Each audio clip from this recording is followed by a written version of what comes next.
Salut, c'est Zaba et commençons tout de suite. Les monstres des profondeurs. Des statues terrifiantes ont été découvertes sous terre en Ukraine et leur mystère n'est toujours pas résolu.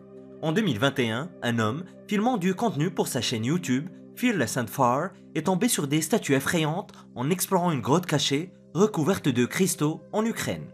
Ces statues restent un mystère à ce jour, nous laissant avec des questions qui pourraient ne jamais être résolues, comme par exemple qui les a fabriquées au moins. L'aventurier courageux Mike Corey a filmé sa descente dans la grotte Optimisticna, qui veut tout simplement dire optimiste, et il s'est faufilé à travers des passages étroits recouverts de cristaux jusqu'à ce qu'il fasse une découverte inattendue. Les sculptures bizarres incluaient entre autres une grande faucheuse terrifiante et un minotaure mythique avec des cornes, un anneau nasal géant et des muscles saillants. Certains pensent que les sculptures ont été faites en 1966 par des missionnaires locaux qui avaient découvert la grotte en premier, mais ce n'est qu'une théorie.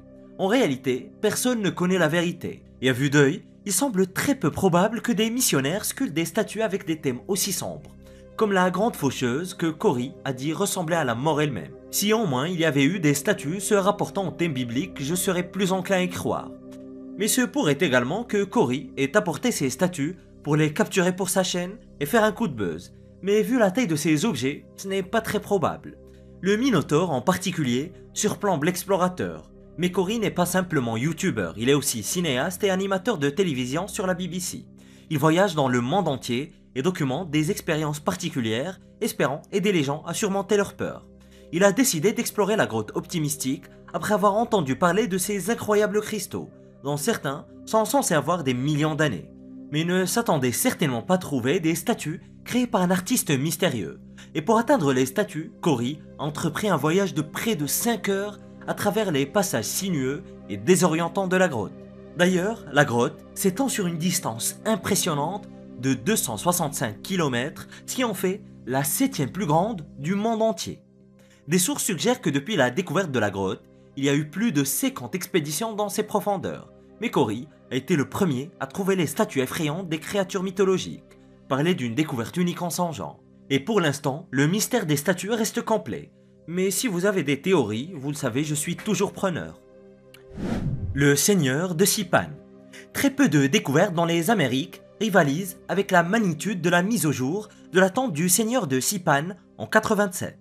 Elle pourrait presque rivaliser avec la découverte de la tombe de Toutankhamon. Mais quoi qu'il en soit, cette découverte était super importante car elle a révélé les secrets de l'un des plus grands et des plus respectés leaders d'avant les Incas. Le Seigneur de Sipan était vénéré comme un demi-dieu. Une équipe dirigée par l'archéologue Walter Alva est responsable de cette trouvaille monumentale. Alva a été averti de l'emplacement de la tombe lorsqu'il a reçu une série d'indices d'une source anonyme. La personne prétendait qu'il y avait un mausolée massif dans la ville péruvienne de Sipan. Alva ne voulait pas manquer cette opportunité unique. Alors, lui et son équipe se sont lancés dans une quête pour la trouver. Mais ils étaient très loin de se douter que ce qu'ils allaient découvrir pourrait tout bonnement réécrire l'histoire. Dans la région de Lambayeque, ils ont trouvé un trésor d'artefacts liés à la culture mochica du Pérou. Une tête humaine en or avec des yeux couverts d'argent a particulièrement attiré l'attention des chercheurs. Bon, je ne prends pas trop de risques en disant que cela attirerait l'intention de n'importe qui, non ? La qualité des reliques qu'ils ont découvertes les a conduits à croire que celui qui était enterré ici était extrêmement important. Et je peux vous dire qu'ils avaient bien raison. Mais oui, c'est clair. L'équipe a d'abord trouvé un hôtel où plus de 1000 offrandes comme des poteries, des bols et des coupes étaient entassées. Ils ont également découvert des couronnes en cuivre, des coquillages et beaucoup d'os de lamas et d'autres animaux. Ensuite, ils ont trouvé ce que tout le monde attendait et espérait, le sarcophage royal. Il était rempli d'environ 500 objets, y compris des ornements somptueux et des vêtements qui couvraient le corps du défunt. Parmi eux, une couronne, des coquillages et des coquilles, un hochet et des protections pour le menton, les yeux et le nez étaient particulièrement remarquables, tous recouverts d'or. Et enterrés aux côtés du souverain très important se trouvaient les squelettes de 8 personnes. On ne sait pas exactement qui elles étaient, mais il s'agissait très probablement de serviteurs, de compagnons et de guerriers au service du souverain. Et le seigneur de Sipan a vécu vers l'an 250 de notre ère environ. Et essentiellement, il était le chef suprême de la culture mochica. Mais sa vie, cependant, fut courte. Il n'avait que 40 ans lorsqu'il est mort. Mais on ne sait pas clairement ce qui l'a tué. Maladie, combat, personne ne le sait avec certitude. Les Mochica se sont développés au 1er siècle et ont perduré jusqu'au 7e siècle. Cette civilisation était l'une des plus importantes jamais établies sur la côte nord du Pérou. Les Mochica, ou Moche, sont célèbres pour leur artisanat très impressionnant. Leur poterie est exceptionnelle avec des expressions artistiques qui reflètent leur vision du monde et leur culture. Les écritures et les ornements représentaient des hommes et des femmes, des créatures mythologiques, des divinités, des plantes, des animaux et des scènes de bataille et de cérémonies. Beaucoup de ces artefacts ont été mis au jour de leurs sites funéraires, comme la tombe appartenant au seigneur de Sipan. La découverte de la tombe a été qualifiée de trouvaille la plus remarquable au Pérou au cours du dernier siècle. Elle a tout bonnement ouvert une fenêtre sur le passé. Et grâce au seigneur de Sipan, les archéologues ont commencé à dresser un tableau bien plus clair de ce qu'était la vie pour la culture Mochica il y a des centaines d'années. Ils ont également appris davantage sur la vie du seigneur de Sipan. Et de manière très intéressante, les chercheurs croient que le dirigeant était considéré comme une divinité ou une sorte de demi-dieu. Il était vénéré et aurait reçu des offrandes de son peuple, comme de l'or et d'autres métaux précieux, dont beaucoup ont probablement été enterrés à ses côtés. Le cinéma dans les catacombes. Quelque chose d'inimaginable a été retrouvé dans les catacombes de Paris. Sous les lumières scintillantes et les rues animées, des sociétés secrètes et des collectifs prospèrent dans l'ombre. Imaginez un peu, vous vous glissez à travers une plaque d'égout sous la place du Trocadéro dans un labyrinthe caché du monde d'en haut. Mais pourquoi quelqu'un s'aventurerait-il dans ce royaume souterrain? C'est ce que se demandaient les policiers en 2004 lorsqu'une équipe des forces de l'ordre patrouillait le labyrinthe souterrain. Ils ont trouvé ce qui semblait être un cinéma secret, une salle de restaurant psychédélique dans les murs de pierre des catacombes. La plupart des gens connaissaient les catacombes de Paris comme un lieu de repos lugubre d'innombrables crânes et ossements, un rappel glaçant du passé de la ville. Mais pour quelques privilégiés, les tunnels servaient de lieu de rassemblement secret et de sanctuaire pour ceux qui osent explorer ses profondeurs. En tout cas, ça l'a été. L'histoire des catacombes de Paris est aussi sinueuse que ces tunnels. Creusés il y a des siècles et servaient de carrière pour extraire de la pierre calcaire pour les maisons et les monuments de Paris. Les noms des rues au-dessus du sol marquent les passages en dessous, une sorte de guide cryptique pour ceux qui naviguent dans le labyrinthe souterrain. D'ailleurs, il n'était pas particulièrement inhabituel que des personnes se faufilent dans les parties restreintes des catacombes, et ce, malgré les patrouilles. Mais ce qui était complètement hors du commun, c'était de trouver un restaurant et une salle de cinéma qui semblaient avoir été utilisés très récemment. Les squatteurs de ce lieu de rencontre souterrain avaient même volé de l'électricité des immeubles d'appartements au-dessus pour alimenter leurs appareils électroniques. Mais qui étaient les architectes de cette opération très particulière? Leur installation non autorisée a été immédiatement démantelée.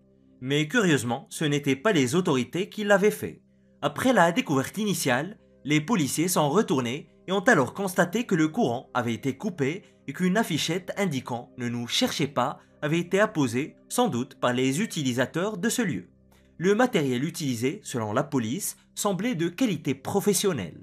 Et ce mystère ne fait que s'approfondir quand on connaît l'histoire des catacombes et des différentes sociétés secrètes, sectes et groupuscules qui vouaient une sorte de culte à ces lieux. Il y aurait au moins 6 groupes clandestins de l'underground parisien qui pourraient être responsables. Je ne vais pas tous les détailler, mais je vais parler du groupe qui a revendiqué les faits.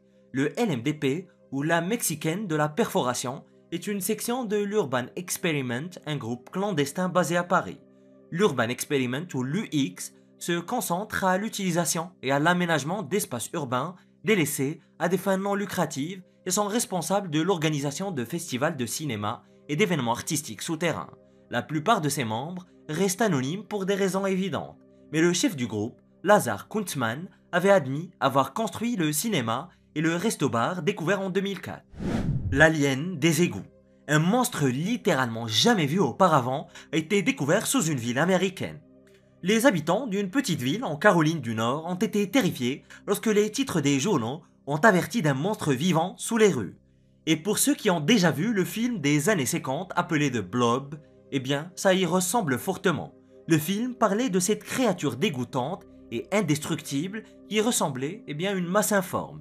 C'était un film de science-fiction, mais finalement la réalité a fini par le dépasser.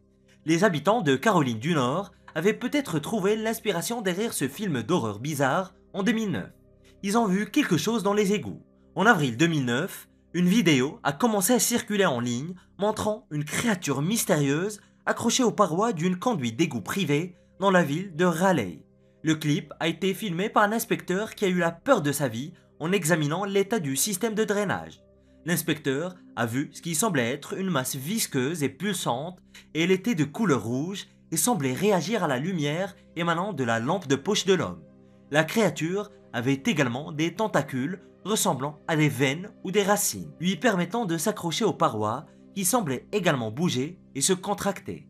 Cette chose était tout bonnement répugnante, rien de moins qu'un truc tout droit sorti d'un cauchemar. Les gens l'appelaient le monstre des égouts, mais qu'est-ce que c'était en réalité? Toutes sortes de théories ont circulé. Certains ont parlé d'une nouvelle forme de vie non documentée, d'autres ont même pensé que ce n'était même pas réel et que c'était juste une stratégie marketing pour promouvoir un nouveau film de science-fiction. Mais ils avaient tous tort. La masse visqueuse était une créature vivante. En réalité, ce n'était pas juste une créature, mais des centaines d'entre elles. Ed Bakken, coordinateur environnemental pour le département des services publics de Raleigh, a identifié la masse pulsante comme une colonie de vers. Les vers tubifex, également connus sous le nom de vers de vase, forment des colonies ou des grappes d'environ 1,3 à 2,5 cm de diamètre. Ils ne vivent normalement pas dans les égouts. Typiquement, ces vers se trouvent dans les sédiments des étangs où les gens les prélèvent pour servir comme nourriture pour poissons. Et personne ne sait comment ces vers se sont retrouvés dans les égouts, mais heureusement, ils ne représentent aucun danger pour les habitants de Raleigh. Ils n'étaient pas dangereux, ils s'étaient juste agglomérés dans une boule qui était bien plus grosse que la normale. Et la société qui gère le système d'égout n'a pas réellement commenté sur ces bestioles effrayantes, donc on ne sait pas si ces bestioles ont été retirées ou non. Peut-être que la boule est toujours là, en train de grossir. La grotte des Hobbits. Des scientifiques ont trouvé de véritables hobbits qui ont vécu dans une île perdue du Pacifique. Une équipe d'archéologues fouillait la grotte de Liangbua lorsqu'ils sont tombés sur ce qu'ils pensaient être des ossements humains. Le crâne était bien plus petit que d'habitude, mais il aurait pu appartenir à un jeune enfant. Cependant, les choses sont devenues bien plus étranges à mesure qu'ils continuent à creuser. L'équipe a découvert plus d'ossements, certains encore attachés les uns aux autres. Mais ils étaient extrêmement fragiles et nécessitaient un soin supplémentaire pour les extraire en une seule pièce. Une fois les ossements retirés en toute sécurité, les archéologues se sont mis à examiner les spécimens. Le crâne de la taille d'un pamplemousse a été analysé en premier, et ce que les chercheurs en trouvaient particulièrement intéressant, c'était les dents. Ils croyaient initialement que le crâne appartenait à un enfant, mais ils étaient forcés de constater qu'il y avait des molaires d'adultes. Ce qu'ils ont trouvé était un type complètement nouveau d'être humain, et cette découverte a littéralement causé un choc. Car tenez-vous bien, quand ils étaient vivants, ces êtres humains ressemblaient étrangement à un hobbit. C'est exact, cet embranchement évolutif des humains mesurait un peu plus de 90 cm de haut et avant sa mort, il ne pesait qu'environ 30 kg. Mais c'était bel et bien un spécimen adulte à part entière. L'équipe de Liangbua a nommé la nouvelle espèce Homo floresiensis, d'après l'île de Flores où la grotte est justement située. Ils ont envisagé de l'appeler Homo hobitus, mais ont finalement décidé de ne pas le faire, cette bande de rabat-joie. Mais quelles sont réellement les implications de cette découverte? Eh bien, pour commencer, cela prouve que les humains n'ont pas évolué de manière linéaire. Cela nous montre qu'il y a encore tellement de choses que nous ignorons sur l'histoire humaine. Cependant, certains experts n'acceptent pas cela. Ils ont à leur tour élaboré leur propre théorie pour expliquer cet humain de la taille d'un hobbit. Ils disent qu'il s'agissait simplement d'un humain ordinaire avec un type de trouble de la croissance comme la microcéphalie. Cette condition se traduit par une personne ayant un corps et une tête anormalement petits, ce qui conduit à des déficiences cognitives. Mais l'équipe qui a examiné le squelette a réfuté ces théories et a plutôt avancé sa propre explication. Certains membres de l'équipe soutiennent qu'il pourrait s'agir d'une branche naine de l'Homo erectus. Étant donné que le spécimen a été trouvé sur une île isolée, ils ont proposé que, comme d'autres espèces animales, il a rétréci en réponse aux ressources limitées.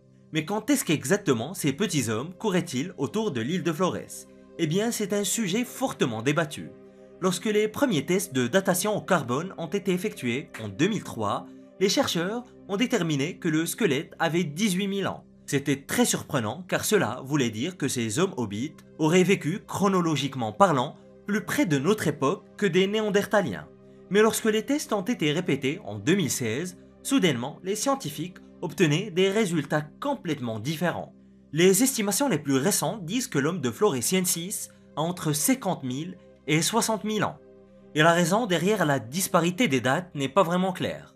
Et comment ces hommes hobbits ont-ils évolué reste un mystère complet que les experts sont désespérés de résoudre. Et une autre question qui pourrait ne jamais avoir de réponse est pourquoi cette espèce a disparu après avoir vécu sur l'île pour près de 100 000 années. La théorie la plus acceptée est qu'une série d'éruptions volcaniques anéantit les hobbits.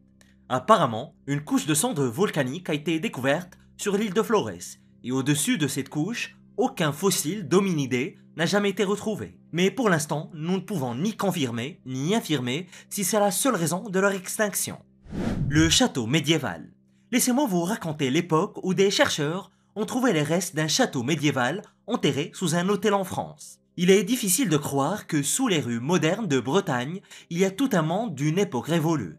Cette forteresse ancienne, connue sous le nom de château de l'Hermine, était autrefois la résidence somptueuse des ducs de Bretagne. Mais au fil du temps, le château est tombé dans l'oubli et a fini par être enterré sous des couches d'histoire. L'histoire du château commence en 1381 lorsque Jean IV, duc de Bretagne, commande la construction du château de l'Hermine. La légende raconte que Jean IV était bien plus qu'un simple noble. C'était un visionnaire, il était un rêveur qui voyait au-delà de la pierre et du mortier, envisageant une forteresse qui résisterait à l'épreuve du temps. Et au fil des années, les choses ont changé et à la fin du XVe siècle, le duc François II, petit-fils de Jean IV, a décidé qu'il ne voulait plus vivre dans le château.